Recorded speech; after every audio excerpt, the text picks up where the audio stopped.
Oy mga kaigsoon, teka lang, meron nga pala akong regalo sa inyo for today. In the book of Isaiah 41:10 says, "Fear not, for I am with you. Do not be dismayed, for I am your God. I will strengthen you. Yes, I will help you, and I will uphold you with my righteous right hand." And that's the divine promise of our Almighty God. But the question is, bakit nga ba tayo ng mga Kristiyano nakakilala ng ating Panginoong Jesucristo? We went in the church every Sunday, we attend prayer meetings, Bible study, but the question is, bakit nga ba tayo still humaharap pa rin ng pagod, pagsubok, paghirap, pagdurusa, gutom, or even sakit? Mga kapatid, the answer is in the book of Revelation 3:19.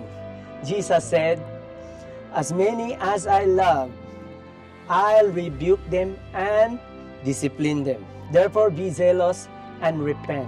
Mga kapatid, what the meaning of repent? Repentance comes from the Greek words metanoia or metaneo, means to complete turnaround or radical change.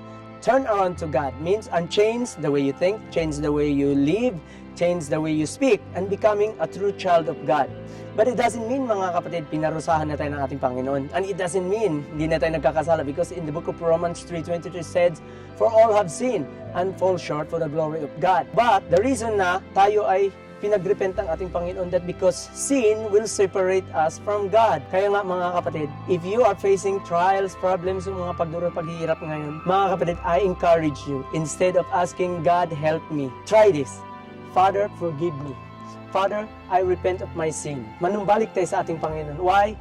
God loves to help us. The reason na hindi niya tayo matulungan, that because meron tayong hawak-hawak ngayon na hindi kalugod-lugod sa ating Panginoon. At yan yung gusto niya nating ma-realize. Yan yung gusto niyang tanggalin sa buhay natin. Because He loves us. Yung mga trials na yan, reminder lang yan. Mga palo lang yan. Pag-ibig yan ng ating Panginoon, that wake-up calling yan, that because He wants us to remember that He is God, and in Him only tayo makakahingi ng tulong. At Siya lamang makakatulong sa atin. So please, repent of our sin, let's come back to Jesus, because Jesus will coming back to you soon. And always remember, Jesus loves you, and I love you too.